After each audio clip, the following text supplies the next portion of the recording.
today's webinar would be I'll be discussing about guest network deployment. Now, some of you may know what a guest network is. Maybe some of you haven't uh, encountered this before, but I'll be elaborating what guest network is and how it can help you on your deployments. I'm gonna try to make it as simple as possible.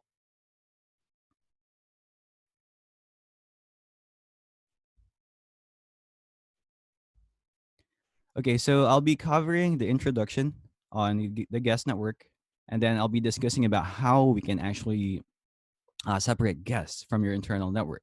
So the two common options are L2 isolation, and then we have client isolation, and then of course we have VLAN isolation if you want to do complex configuration. And then I'll also be discussing how do you authenticate guests to your network, because we can't just leave the SSID open for clients to connect. We also want them to have security amongst them. This is also a way that we can control who the guests are when they log on to your network.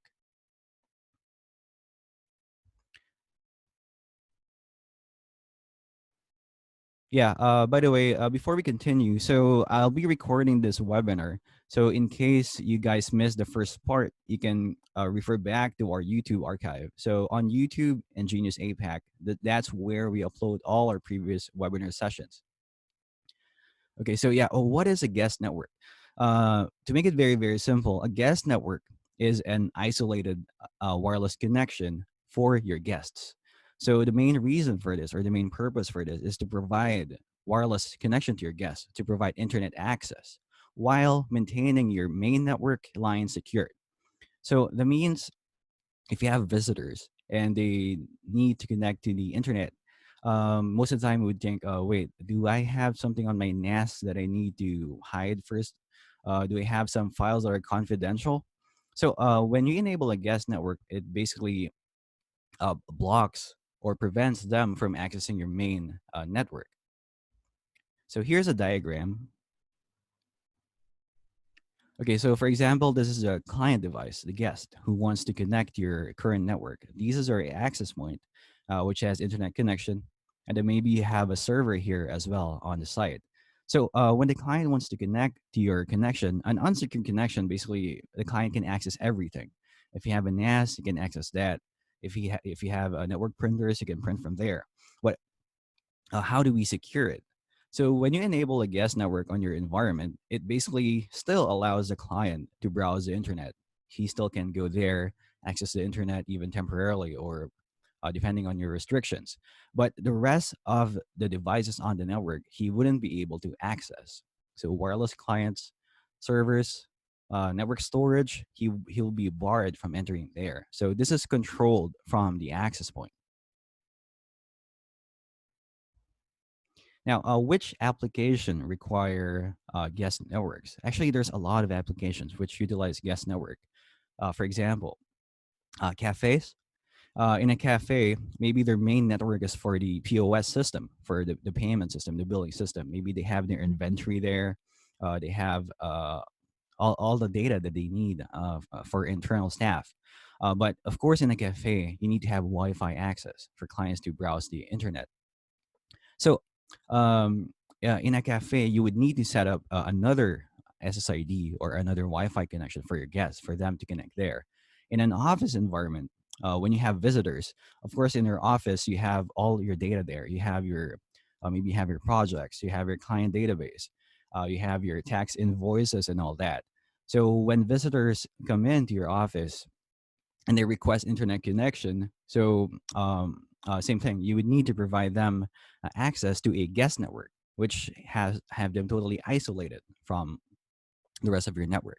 For schools, university, and campuses, maybe there are a couple of ways that they could do this. So they may have at least 3 or 4 SSIDs. One for admin, the one that control the network, and then second is for the faculty. So the faculty, of course, they would have their database, the grades, and everything. And then you would have another SSID for the students to access the internet. And then a fourth one, maybe for the visitors, because of course there'd be a lot of visitors on the campus. And when they need internet, that's how you can provide it. By the way, I'll be entertaining your questions later on. So if you have any questions, please type it on chat. or you can use the Q&A function on Zoom, and then I'll go over them one by one. Okay, so main question is, why do you have to ask a guest network? Basically, it's a similar question to why do you have to provide Wi-Fi. Now, Wi-Fi nowadays have become a necessity, and more people are using Wi-Fi. Wi-Fi is almost synonymous to the internet right now, and as you all know, the internet attracts people. Wi-Fi attracts people. So if you have a cafe, that's one of the selling factors for people to go into your cafe.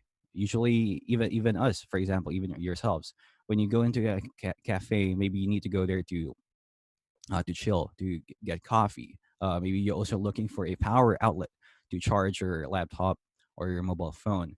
And most of the time, you would ask, "Do you have Wi-Fi in this cafe so you can connect?" So same thing when you go to hotels when you check in, you would ask whether is there Wi-Fi available inside a room, or do we have to go to the lobby just to get internet access? So Wi-Fi basically attracts a lot of people, and this is one of the reasons why a lot of guest networks need to be deployed and secured.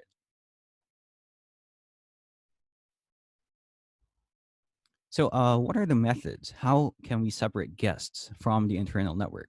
So, I'll give you the most common ways, and I think the easiest way to secure or separate the guests. First, we have layer two and client isolation. So, this can be enabled by just with just a click of a button. You really don't have to set up anything behind.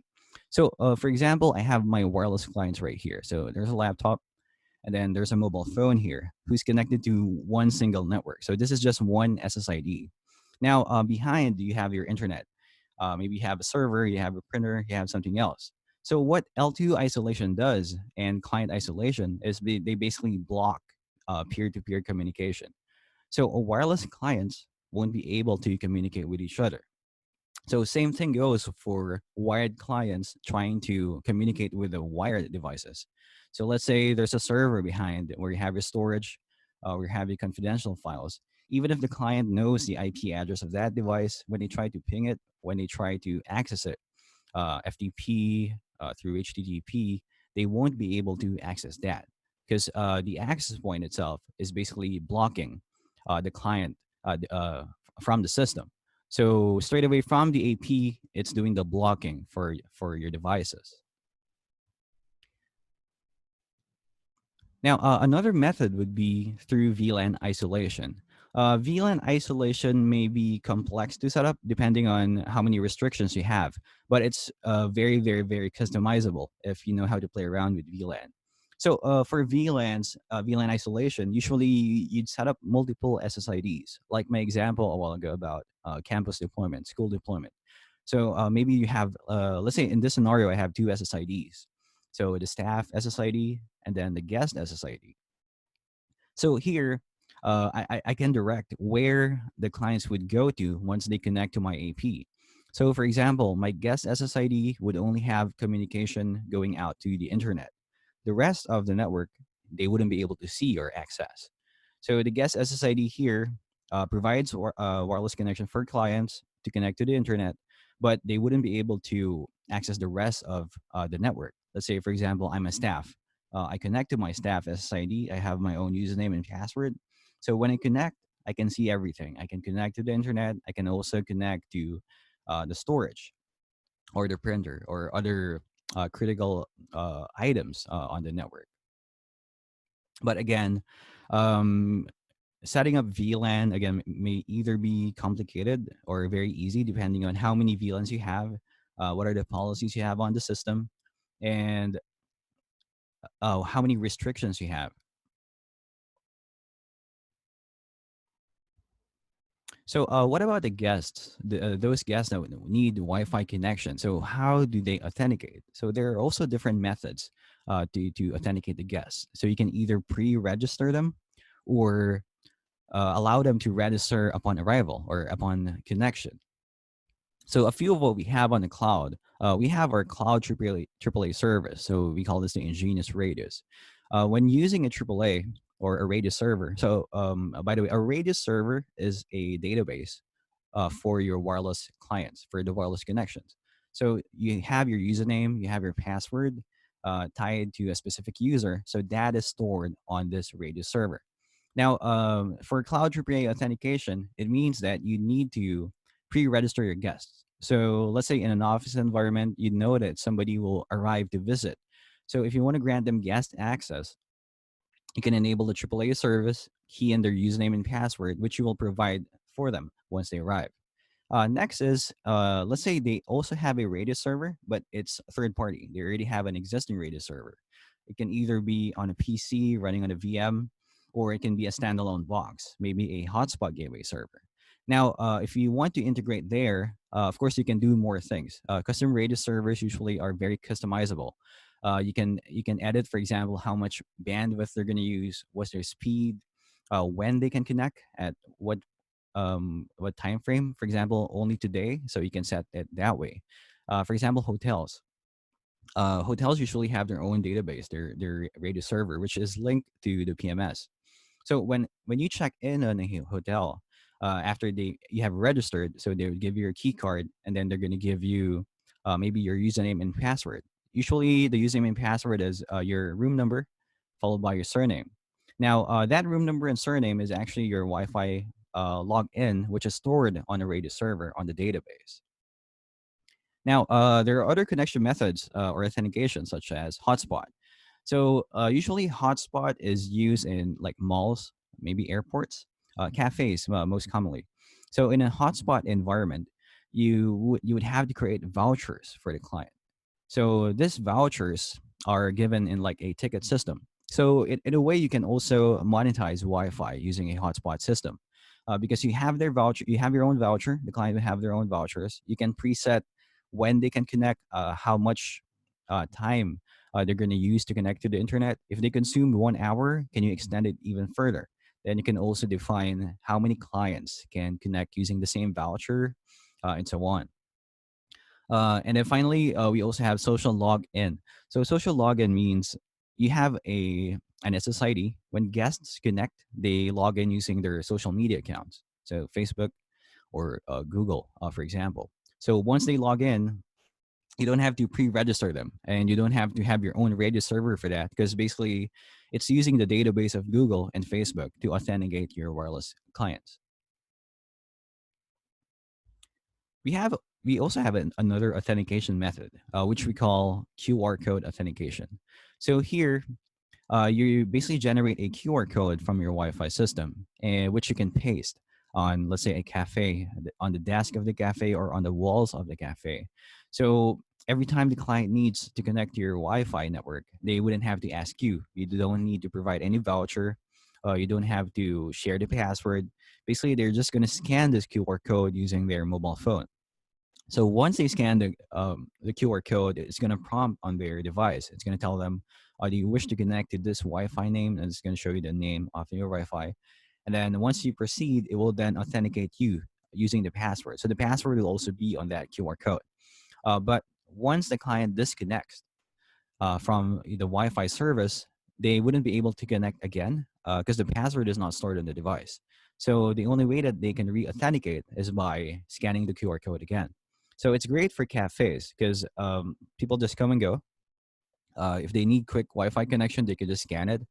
If they're done and they go out of the cafe, no one can like just stay outside the cafe, connect your Wi-Fi, because they already know the password. Because the password here wouldn't be stored on your device. So a lot of applications can benefit as well for QR authentication.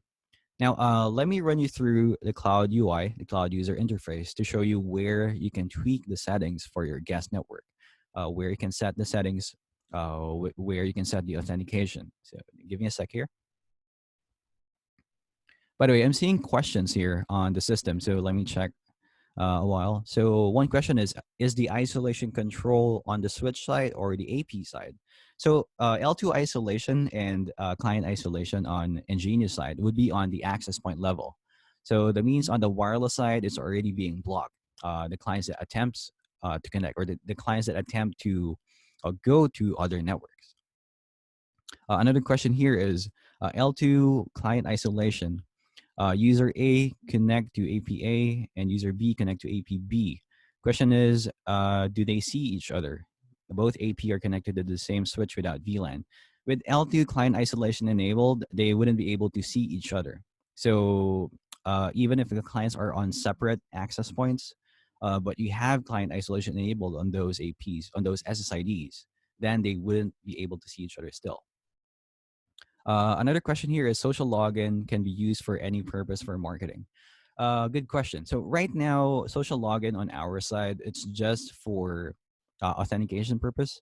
We're not doing any collection of the database on the social media account side because of privacy.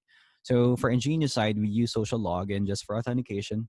But if you want to use that for marketing, there are a lot of hotspot gateway vendors that we can recommend to you guys. For example, we have this third-party hotspot gateway vendor that we work closely with that can do social login as well. But in return, what they can do when people log in using their Facebook accounts is to get the database. For example, they're going to get the full name, the surname, the email address. Actually, you can toggle which one you want to show depending on your Facebook privacy settings. They can also try to gather more information. For example, is a person male or female? Where is he located? And so on and so forth. But again, this would depend on your Facebook setting. Like, for example, you set it to private, then they wouldn't be able to pull that information out. So again, on EnGenius side, we only do social login for authentication so that they can log in, but the data that they use to log in will not be kept on our side.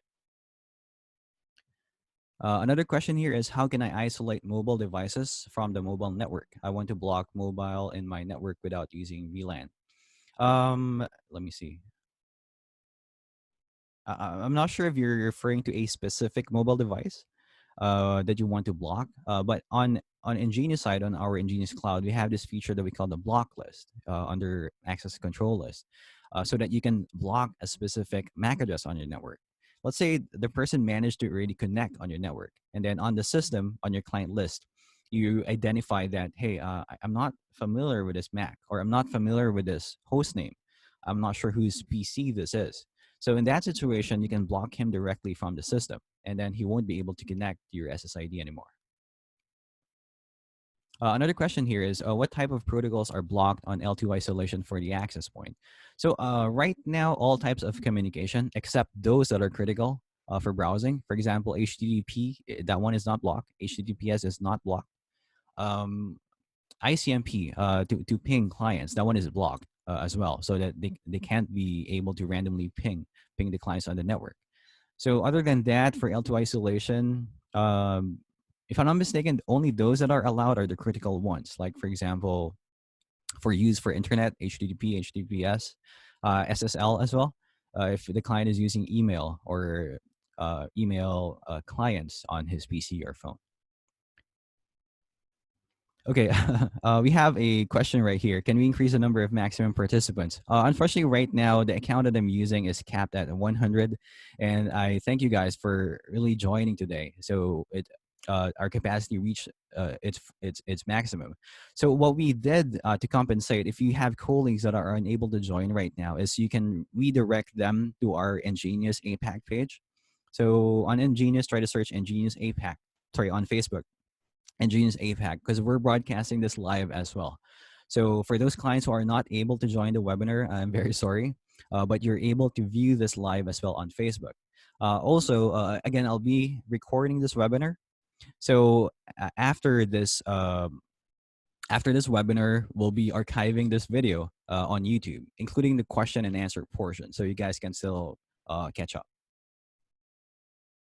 Okay, another question here is, can we set a particular time period for the guest SSID? We can do scheduling for the SSIDs. So let's say, for example, office environment, maybe you're open, let's say after the quarantine, we're open like Mondays to Sunday. So every day the office is open, but you're sure that you're not accepting any visitors on Saturdays and Sundays. So you just want to keep your SSID for internal staff that's alive. The rest of your guest network SSIDs would be off or disabled. So you can do scheduling on the SSID side to schedule the main SSIDs to be alive, but the rest of your SSIDs for visitors would be disabled at a certain time frame. Okay, another question is, is the cloud free or do you have to pay for it? Okay, for the cloud service for EnGenius, we have two accounts. First, we have the SMB license, and then we have the enterprise license. But the enterprise license won't launch until later this year, maybe around Q4, November or December, if no delay. But as of the moment, the SMB license, everyone can use that right now to create a cloud account. And the enterprise features as well are enabled on that account too. So basically, right now, all the features of the cloud are free to use until we launch licensing towards the end of the year. But again, we're going to keep SMB. So the clients that are utilizing the free version can still be able to do so. Okay, another question here is, can we set up on-premises cloud? Yes, actually you can. So EnGenius have two solutions. First is the EnGenius cloud solution, which I'll be covering today. And then we also have the NSky solution. So the NSky solution is our on-premise solution. Basically, you have your access points, you have controller switches, and then you have your on-premise controller, which we call the Easy Master.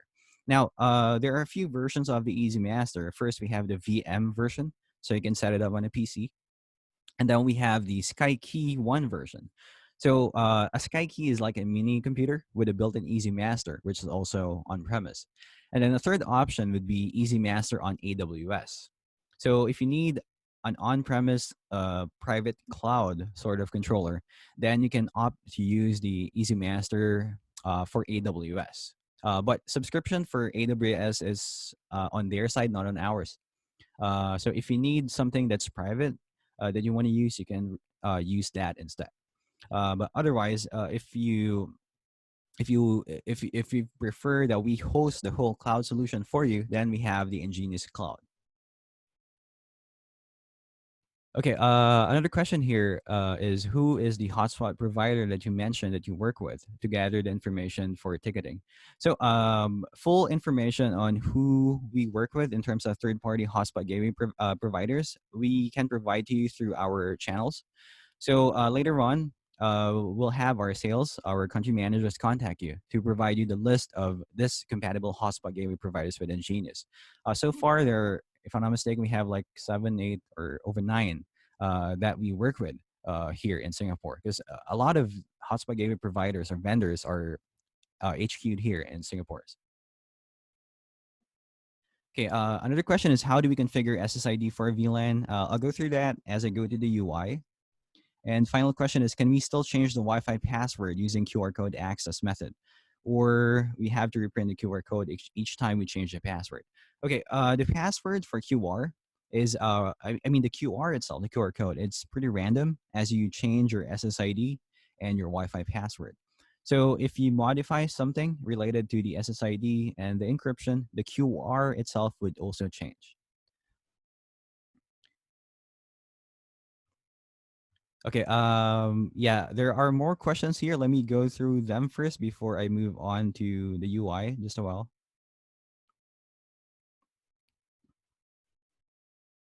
Yes, thank you, Ali. Right now, everyone at EnGenius is working from home. I think majority of the situation for our clients are the same. We have to work from home right now because of what's going on in the world. But yes, thank you so much.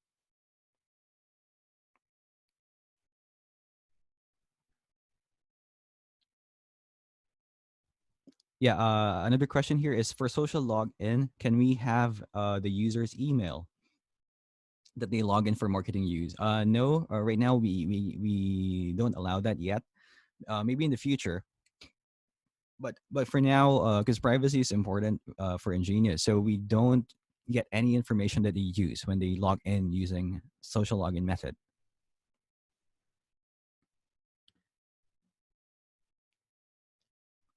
Okay, another question here is, how many guest SSIDs are able to create? So for the cloud account per network, or as we call it, the AP group, you can create 8 SSID profiles.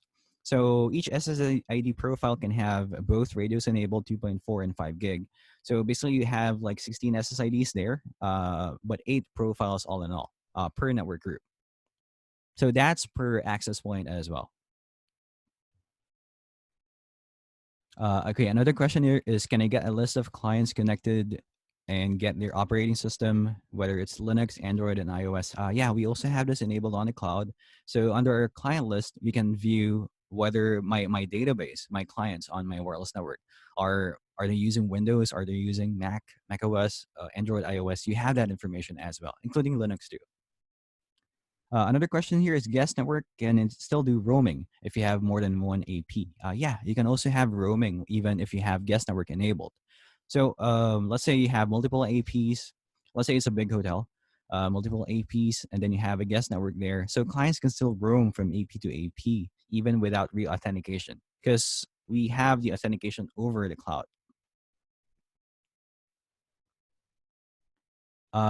Another question here is how can we get SMB server access? I'm sorry. Do you mind elaborating the question? Thank you.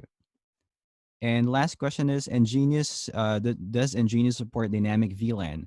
Okay. Currently, as of the moment, we do not support dynamic VLAN yet, but we have plans to enable this around Q2 or Q3 this year, depending on which features are going to be prioritized. But yeah, we have plans to support dynamic VLAN as well. Okay, so you guys keep your questions coming while I go through the UI. Give me a moment here. Okay, so this is our main dashboard for EnGenius. Where can you find the SSID options? So that will be through, by the way, I won't be going through the whole UI today. If you need reference on which menu item is where, or if you want to see the whole walkthrough of the UI, please view our previous webinars because there I tackled through the whole webinar. So if you want to view your guest network settings, you'd have to go to configuration, so that would be the cog right here. And then under configure, you have your SSIDs. Now, this button would only be enabled if you're actually under the network. So let's say I'm on my organization, you can see that the cog is disabled. So you'd have to go on the individual network to be able to select the cog. So there, the first option would be your SSID. This is where you can control the different services for the guest. So let's say I open one of my SSIDs. Right now, this is a normal SSID running in our office. So how do I make this a guest network?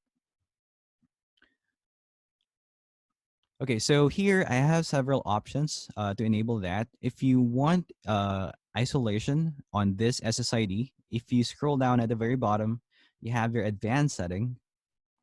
Under advanced setting, you have an option here called L2 isolation. So simple as that, you just have to tick it and then apply. So that means all the wireless clients connected here would be barred from communicating with each other as well as the servers. But I can't apply that on this SSID because we're also using this for the printer service and the office server. So once I do that, I won't be able to access those as well. Oh yeah, we also have an option here on the system which we call client IP mode. This is another way to separate your guests on your wireless network. So by default, it's set to bridge mode. In bridge mode, what happens is the wireless clients, when they connect to this SSID, this is the SSID name, EnGenius Bypass 5. So when they connect here, the IP addresses that they would acquire would be coming from the existing DHCP server or router. Now, if you select NAT mode, what would happen is the access point itself would act as a DHCP server for clients to connect to. So if I connect to this SSID under NAT mode, the AP will be providing the IP addresses to the clients. Now, this IP address is not customizable right now. It's going to be on the 172 .x.x.x range. /8 if I'm not mistaken. So the system would automatically generate that. So if you have NAT mode enabled on all your SSIDs, it's the system that's going to take care of separating those what do you call this IP address range from each other. So when you connect your to this SSID, let's say here on this network, I'm using 192.168.x.x. If I enable NAT mode, it's going to switch to 172.something.something.something, depending on what's utilized. Now, having done that, it masks your own IP address, your internal IP address from the guest as well. So they wouldn't be able to like scan or know what the real IP address is that you're using on your office network. So this will prevent hacking and all those issues. Now, under captive portal, this is where I have the additional options for my guests. So first you have click through. Click through basically allows a client to see the splash page if you want to show them something. So a sample of that is here. Let's say you just want to show them your disclaimer. So in case something happens, let's say your device crashes, we're not. Let's say who deployed the Wi-Fi is not going to answer for that, and so on and so forth. So you have the splash page for click through. EnGenius authentication is the second option. So I go to my splash page, you would see that now it requires you to key in your username and password first before logging in. Now, where is our database for this EnGenius authentication? So under the same configuration menu, you would have Cloud Radius users here. Now, when you select Cloud Radius users, this is where you can pre-add visitors. Let's say you're expecting someone to come in. You can type in their email.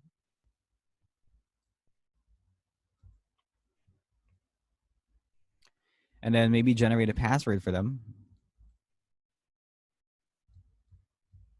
And then select which SSID can the users log in to authenticate. So you can also pre-select that. So let's say I want myself to access the only EnGenius bypass. So I apply that. Then it's going to put a record on the system when you created this account, for who, depending on who you labeled, and the email address. Now, this person would then be able to um, log in on your system using this account only. Now, you can also review, depending on which SSID, who have you authenticated, which users have you keyed in on the system. Okay, so going back, next option I have for captive portal would be the custom radius service. So for custom radius, again, this is used for third-party radius servers or hotspot gateway providers. So all we need to do to link there is to provide the radius IP, whether they have a primary and secondary IP for backup, the port number, usually 1812, and then the secret or the password. So once you key that in, you also have your authentication type too. So once you key that in, our system would then link to the Radius server. So when clients connect to your SSID, it's going to check this third-party Radius here if that client username and password are already there or registered in the system.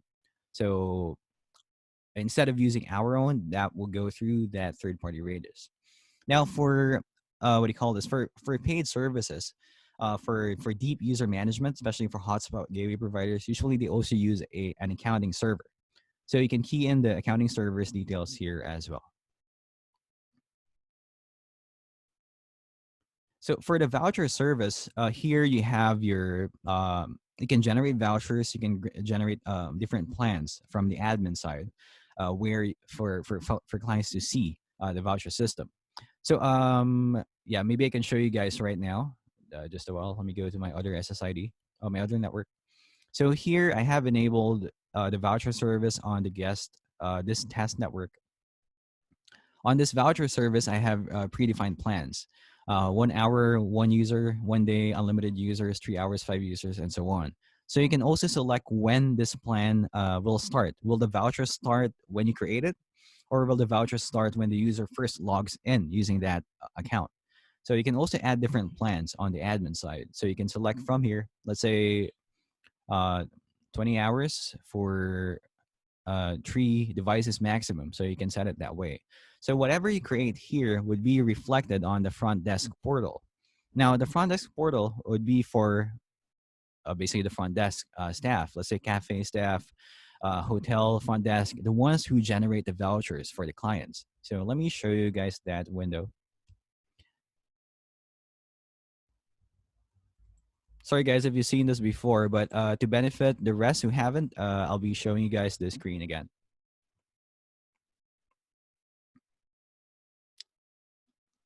So here I have my front desk portal. I have all those guest plans that I have created on my admin account. So these are the things that that front desk will see. So they wouldn't see any of your wireless settings. They wouldn't be able to tweak that. So they would only be able to generate vouchers and delete vouchers. So let's say I have a cafe. I want to create multiple 1 hour access for my clients. So I can either generate a username and password randomly, or I can manually key in those usernames and passwords as well, or just the user ID.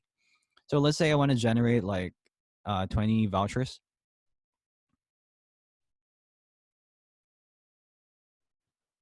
So now you have your vouchers right here. When you go to your vouchers management menu, you can see all those created vouchers. So you'd also be able to find out who created the voucher, when does a voucher expire, and what's the validity of that voucher. So if you, let's say you want to extend an expired voucher, you can extend it from here. If you want to modify the password, maybe you find that it's a bit complicated for one of the guests, so you can modify it from here as well. So you can also print these vouchers on a ticket system, on a ticket printer. So basically, it's going to look like this. It's going to show you the SSID. You'd have the username and the password, and then when the voucher expires. But if you set that the voucher would only expire, would only start to tick the timer when the user first logs in, they wouldn't be able to see this expiration on the ticket. So if the front desk staff wants to delete the vouchers, they can do so from here as well. Okay, so going back to the main account, from here I can also select social login. So here for the splash page, basically it will prompt them to connect to Facebook. So if I'm not mistaken, R&D is still working on Google login because Google changed their the way that they handle third-party logins recently. So we're still working on that, but we'll be adding that as well in the future. So once they have authenticated, depending on which ones you selected, then you can specify them to access a specific page after login. So for example, you want to redirect them to the client's website or the client's Facebook page. So you can do so by just keying in the URL from here. I forgot to show you guys QR code access. So that's on the main wireless screen. So here, let's say I change my SSID to EnGenius. If you notice, the QR code is also changing. And when I change my password, it's also changing. So here, when you try to scan this QR code, it would actually show the SSID name. Do you wish to connect to EnGenius? And then the password won't be displayed. It will be encrypted. So the password would automatically be keyed in once you scan this QR code, and then you'll get connected already. So how do you review your wireless client connections? So under the monitoring section, under manage, you have your client list. So here you can do a lot of filtering. Let's say you have multiple SSIDs. Wait, this network is empty. Let me connect somewhere else. So here you're going to have a list of your clients. You can filter them per SSID, per access point, per time of the day, and so on and so forth. So let's say I only want to see clients who connected to my, let's say my guest SSID. So for example, let's say EnGenius bypass.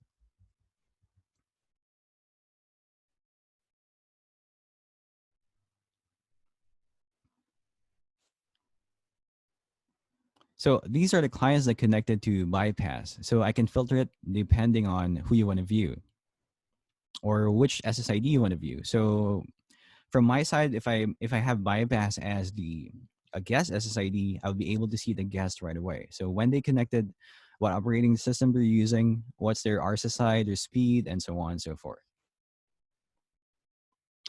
So in terms of application usage and throughput consumption, you can also monitor that from here. For example, you want to see EnGenius bypass SSID. I want to see how much throughput clients have been consuming here.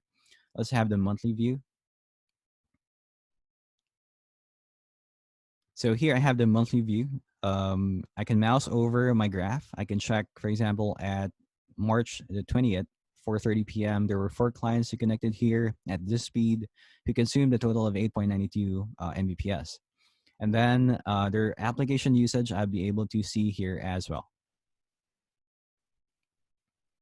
Now, if you want to review the full client list, for example, if majority of my clients are using iOS or Windows or Mac OS, I would have to go to my dashboard.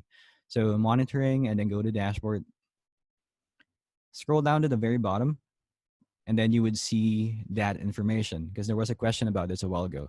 So here I can see um, the devices that are running on the system. So here are the top users running this system. Let me change the view to month. So for the whole month, there were 2 Linux devices, 11 Windows 8 and above devices. There are 12 Android users, 5 iOS users, 3 macOS users, 2 other Linux device, and 1 Windows XP. So Linux device right here could mean IoT devices or smart devices, like let's say smart speakers, wireless IP cameras, or even client bridges that connect to your network. So they may tag as a Linux device because most of them are running Linux on the back end. Okay, so let me go back to your guys' questions. I think we have a lot. Let me go back just a while. Yes, how do you tag SSID with VLAN? Okay, so back to the SSID under configuration page. So here in this office, we're using VLAN. We're using VLAN 10 if I'm not mistaken here. Yeah, correct. So the way that I can tag SSID is as simple as this. But first, if you want to tag VLAN on the SSID, again, your backend system need to have a layer 2 switch.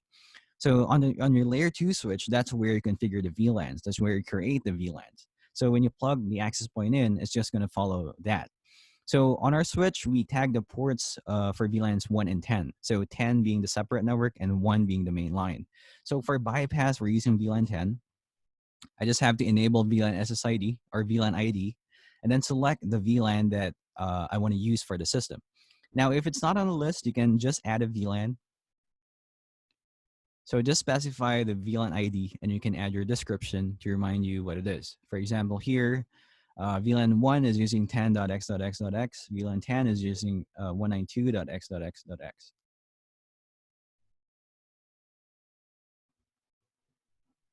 Okay, another question is, can client IP mode support multiple APs? Yes, it supports multiple APs.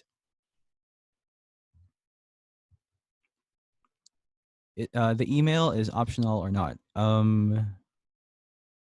Which email? I'm sorry.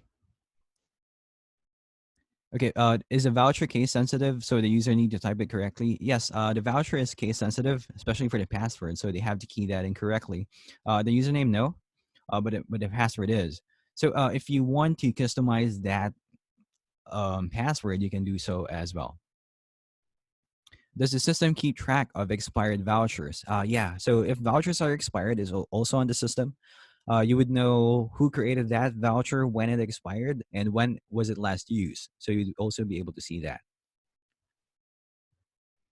Can the password be set using can the password be customized in bulk or in batches? Right now, you can only customize the password one by one. What you can do is generate batch passwords, but that would be random.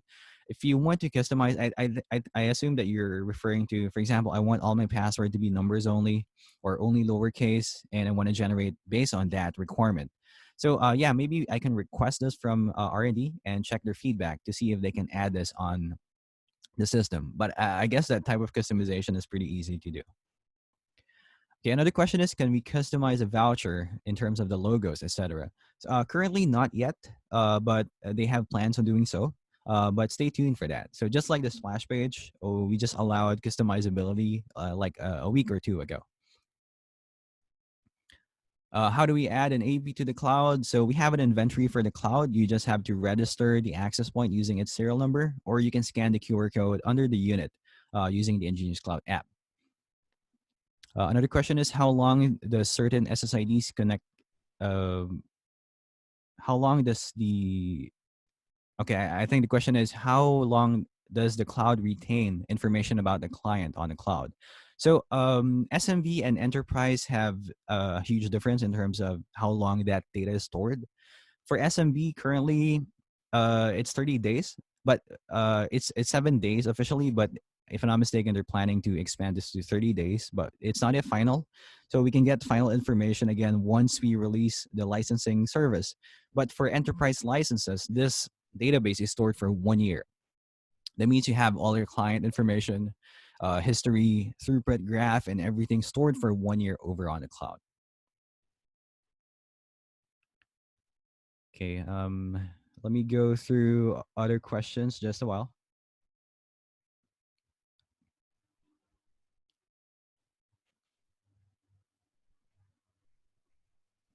Can you help me understand what ports and protocol are used by the AP for cloud controller communication, and how often cloud controller software is updated and rolled out?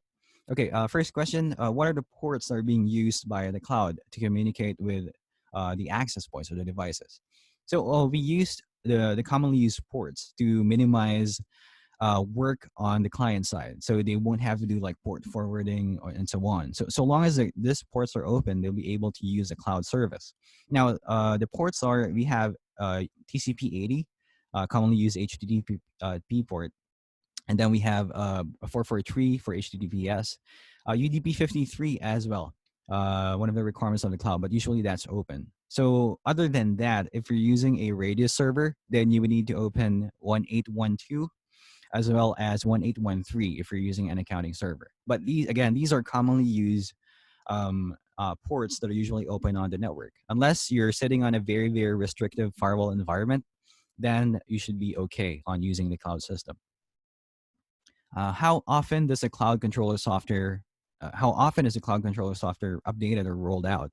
Right now, what's happening is it depends on our R&D, but most of them right now are working at home, so there's a bit of delay. But we've been releasing features almost every month right now. Say, for example, editing the splash page, they have added that recently.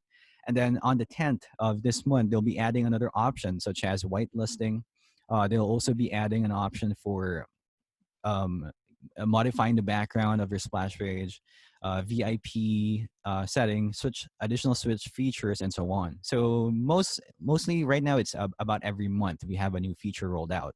But don't worry, whenever we roll out a new feature, we won't go under like a maintenance mode. So the cloud system, the platform itself, would still be accessible by everyone. So you just suddenly see that there's a new item that pop up on the system. Of course, we'll be releasing release notes for that, but for your side, you wouldn't have any downtime. So, for example, we want to upgrade the system in terms of the server size, or we want to add more features on the cloud. We'll just add it on the background. While on your side, you would still see the system running. So we're not gonna say like, okay, today we're gonna have like 1 hour maintenance because we're gonna upgrade a cloud system. The cloud will be down for like five hours because we need to check everything on the system. So you wouldn't experience that at all. Another question here: is there any feature difference between the cloud controller and the VM controller? So NSky versus EnGenius Cloud. Yeah, currently there's a lot of difference on the system. I won't be going through them one by one, but most of what I showed you right now are what the differences are. Let's say, for example, the voucher system, we have this on the cloud. But don't worry, if you're already using the NSky series, the VM based or the Easy Master, we have plans to upgrade the Easy Master as well. So around Q2, if no delay, or Q3, we'll be launching Easy Master version 2.0, which would have a lot of features such as voucher system and all that. So stay in tune for that. But for now, um, what we have in the cloud is just on the cloud until we release that version. And the final list of what's going to be released will be stated later on. Okay, another question here is if we have a firewall installed with NAT mode enabled with special policies. Um, wait, let me try to.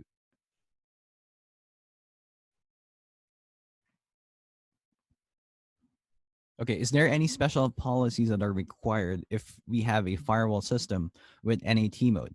So even if you have double NAT, let's say on your ISP side, they're doing a private NAT because some of the ISPs are doing that right now to conserve public IPs. So let's say ISP side, you receive a private IP on the WAN side, and then you have a router behind that again. So that's double NAT. So the access points would still be able to go through that connection. So another question is, um, are there any special policies that I need to do if I have a firewall? So yeah, just allow the usual ports like HTTP and HTTPS, and you should be good to go. Okay, another question here is we are using the EnGenius EAP 1300 and 1250, and unfortunately, I don't see these options that you just showed us. Okay, what I'm showing right now on my screen, the UI, this one is for EnGenius Cloud. Now, the EAP 1250 and 1300, that's part of our NSky solution. So we have a controller for that, which we have the Easy Master. So unfortunately, right now the features are different. So depending on what is required for the client, you can choose between the two. But eventually, again, we'll be upgrading our NSky solution to have more features as well. Okay, another question here is the voucher service also activated on Easy Master? Right now, not yet, but Easy Master 2.0 will have.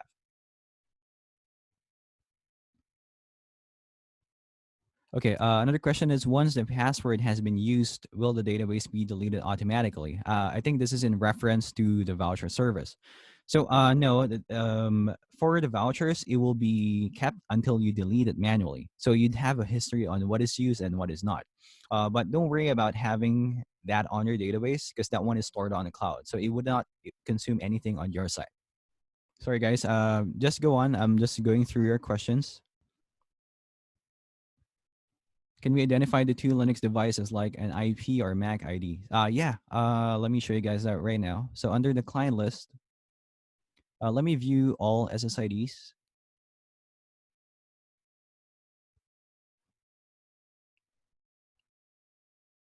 So for example, you want to view just Linux devices. So let me expand this to 1 month so I can see more clients. So here under my search menu, I can select Linux specifically and then apply that. Now it's going to display the Linux device. It's also going to tell me what the MAC address is, as well as the what do you call this? The IP address as well. EnGenius will support WIPS for security. We have plans for this, WIDS and WIPS, but this will be specifically for our pro cloud models. That will be the ECW 620 and ECW 630. So those two devices would come with a scanning radio with BLE 5.0 built in. The scanning radio, one of its purposes is for WIDS. Now, what other types of things we can do using a Rogue AP, that will be detailed later on once we release the unit. Okay, how can we check the usage of a specific user, like how much download or upload was done? So one method is by going to here under your client list, and wait, let me.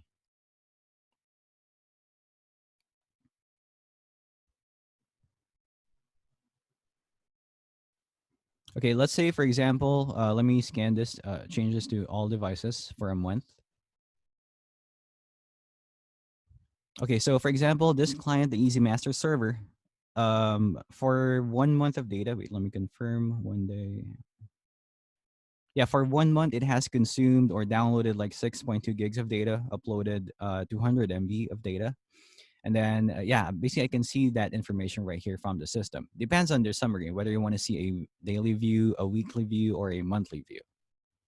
Okay, another question here is QR code for login. Is it used for login purposes for authentication or for splash page? Okay, QR code is used to authenticate the clients. So again, if you placed your QR code somewhere around your cafe, for instance, and then the client scans it, they'll be able to authenticate automatically on the system.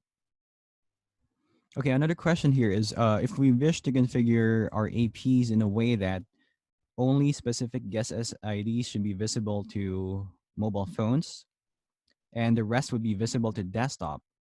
Is it possible to do that over an office network? Right now it's not possible to do that. So basically what you want is, let's say I have 5 SSIDs. So out of 5, I only want the mobile devices, Android and iOS, to see 3 of them. But the desktop clients would be able to see all of them. Not possible as of the moment, because once your client like scans the environment, basically the client device, let's say your mobile phone, I walk into a hotspot, I want to connect to Wi-Fi, so I turn on my my Wi-Fi on my device. So when I initiate a scan, it's going to send a random beacon or a beacon across the environment. So when the access point in the vicinity receives that information from the client, The access points would then reply to the client with information such as SSIDs, passwords, and so on and so forth.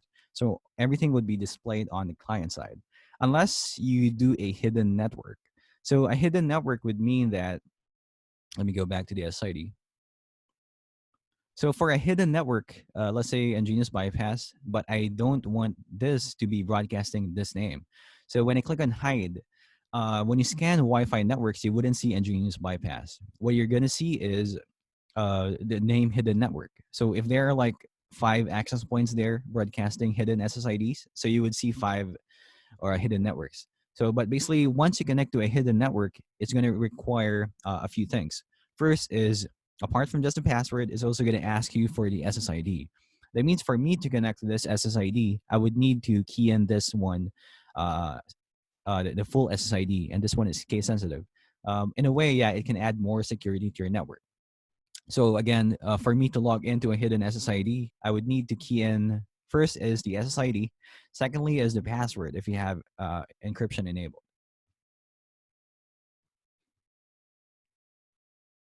Okay, another question is it possible that EasyMaster 2.0 supports C1.8 and C1.9 at the same time? Unfortunately, not possible.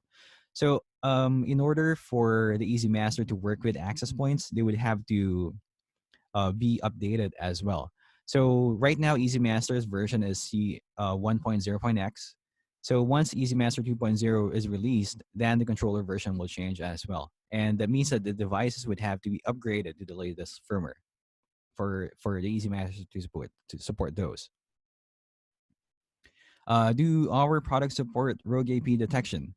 Yeah, we have rogue AP detection, but this one is reserved for the pro access points. Again, those are the ECW 620 and ECW 630. So we have plans to launch more, but we're starting off with those two. Those two, by the way, are Wi-Fi 6, 2x2, and 4x4 access points. So it just has a special additional radio, which is a scanning radio with Bluetooth 5.0 built in. Apart from rogue AP detection, it also can do what do you call this? It also can do RF analytics, so it can study your Wi-Fi environment in real time, which is very useful for auto channeling, as well as location-based services or location-based marketing using the Bluetooth 5.0 beacon built in. Okay, question here is,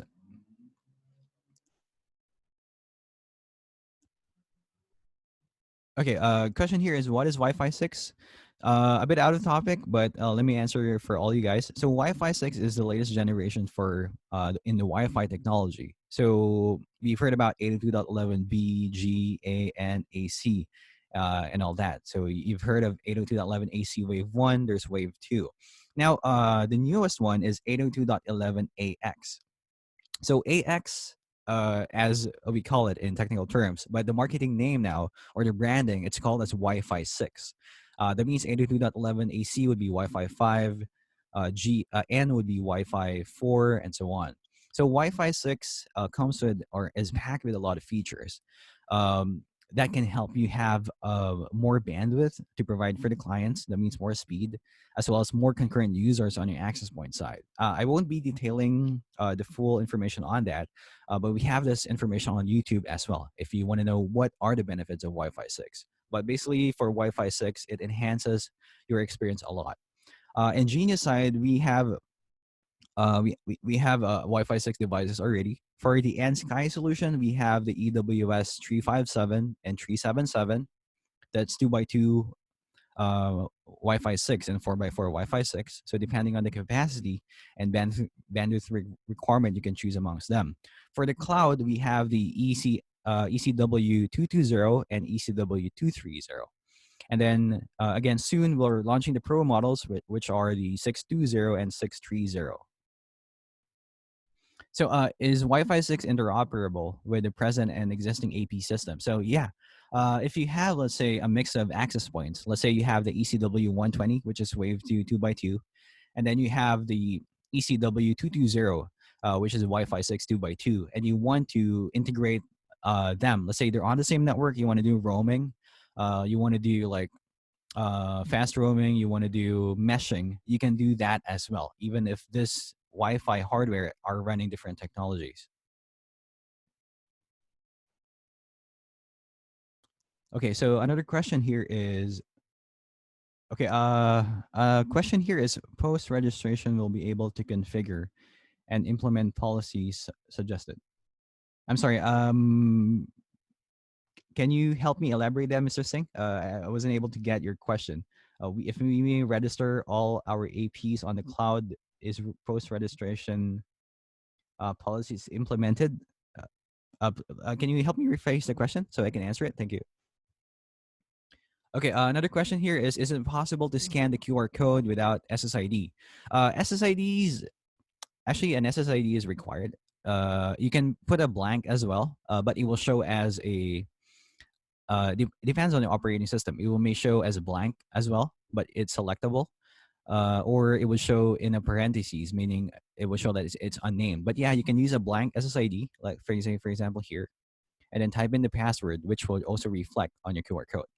Um, but maybe a better thing to do is actually name that SSID. So test one, for instance, and then hide the SSID. So clients will not be able to see it, but at the same time, they can access it using QR code. Is there Wi-Fi 6 3x3 access point? Is there a plan? I haven't seen this on the roadmap yet, but basically we have plans to release a lot of products this year, especially on the Switch side. So access point side, we'll also be releasing a lot too, indoor and outdoor Wi-Fi 6. So stay tuned for that.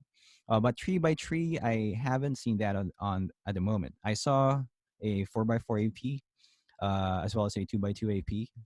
If I'm not mistaken, there's an 8x8 AP on the roadmap, but I have to reconfirm. Okay, is Wi-Fi 6 compatible with Wi-Fi 5 device and vice versa? Yes, they are. So, like I mentioned, for example, you're using Wi-Fi 6 and Wi-Fi 5 on the same network. You want to integrate fast roaming between them. You want to integrate band steering or, let's say, meshing amongst those different models. Yes, you're able to do that. They are compatible with each other. If you're talking about Wi-Fi 6 access points to Wi-Fi 5 clients, there are also compatible. But there are a few cases, for instance, where in which we encountered. Let's say the device is running Windows XP, to be specific, and if I'm not mistaken, it's one of the laptop brands, but it's a Windows XP computer running 802.11g. The device was not able to see the Wi-Fi 6 SSID. The reason behind this because the chipset is very old, the manufacturer of that laptop, as well as the operating system, which is no longer supported, no longer release a newer firmware for that hardware.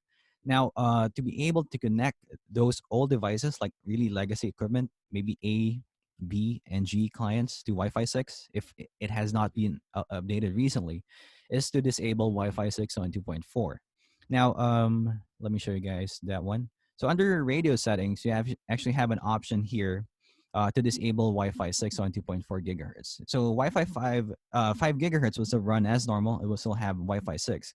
But if you have a lot of legacy equipment on your office environment or the environment where you're going to deploy the Wi-Fi 6 access point, then you can toggle 2.4 Wi-Fi 6 to disable. So if you do that, they would be able to connect as usual on your 2.4 connection. Okay, another question here is after I register all my APs over EnGenius Cloud, will I able to access our previous EasyMaster Cloud? Okay, EasyMaster and the EnGenius Cloud are totally different. So again, we have the EasyMaster on AWS. It's cloud-based, but it's private cloud. So our EasyMaster our EnGenius Cloud is totally separate. Now, what I mean by that is when you register access points on the EasyMaster, you can only register EWS, EAP, ENH, ENS, what do you call this? End stations on the EasyMaster. But for the cloud, it's a totally different set of models. So for EnGenius Cloud, we have the ECS for the switches, and then we have the ECW for the access points. What will be the coming Switch model? Okay, we have a lot of switches, like I mentioned, upcoming. I can't show you all right now, but I can tell you about it. So we'll be launching 2.5 gigahertz gigabit switches soon. So we call this the multi-gig switches. What it is on the LAN ports, LAN side, you're going to have 2.5G per port. So that gives you more bandwidth to play around with, more uplink speed. Some of our APs like the EWS 377 and the ECW 230 already has 2.5G on the LAN port. So this would fully support that access point. We'll also be launching, I'm not sure which one we're going to launch first, but 5G and 10G, if I'm not mistaken, on the LAN side. So you already have your existing switches on the cloud, which have 10 gig SFP, but we'll be adding this on the LAN port as well. Okay, so I think we're over time already, but we have room for one more question. So let me pick a very important question here from the list. I'm sorry I can't entertain all you guys' question right now. Let me check here. Okay, good question here in terms of interoperability between the cloud access points and the Easy Master access points. So, can I mesh an access point on ECW with an access point running, with an EWS model? So, let's say I have EWS 360 or our pancake model. Can I mesh this with the ECW 120? Unfortunately, we cannot mesh these two systems together. EWS can only mesh with EWS products and EAP as well, ENH too. So all under the NSky family can be meshed together, and then all under the cloud family would be meshed together, but they cannot mix, unfortunately. So I'm seeing a lot of questions here. I'm sorry, guys, I cannot entertain all of them because we're already over time. I don't want to steal your guys' timings as well. But basically, if you want detailed information about the cloud, we're running uh, the ESS and Genius Solution Specialist certifications for the cloud as well. If you want to sign up for the cloud, you can let us know. You can let the individual country managers know, depending on your region. You can let the sales team know. You can let your distributors know as well, or you can sign up from our website. So if you want more information about the EnGenius Cloud and you want to attend our technical training, which will be in depth, then you can join that. So yeah, we'll be having a lot of webinars. So the schedule was sent out last week, if I'm not mistaken. So we'll be having more and more of this types of discussion. Each webinar will be focusing on different topics. And then, yeah, for those who came in late, this webinar will be recorded. So we'll be posting it on our YouTube account, EnGenius APAC. So just search EnGenius APAC from there, and then you'd have the archive of the webinars as well. And yeah, so thank you guys for attending today. I'm sorry for those who weren't able to log into Zoom afterwards because we reached the maximum capacity. I think our Facebook Live is still running. Hopefully, those who weren't able to attend was able to join there. So yeah, thank you so much, guys, for attending today. Have a good rest and stay safe.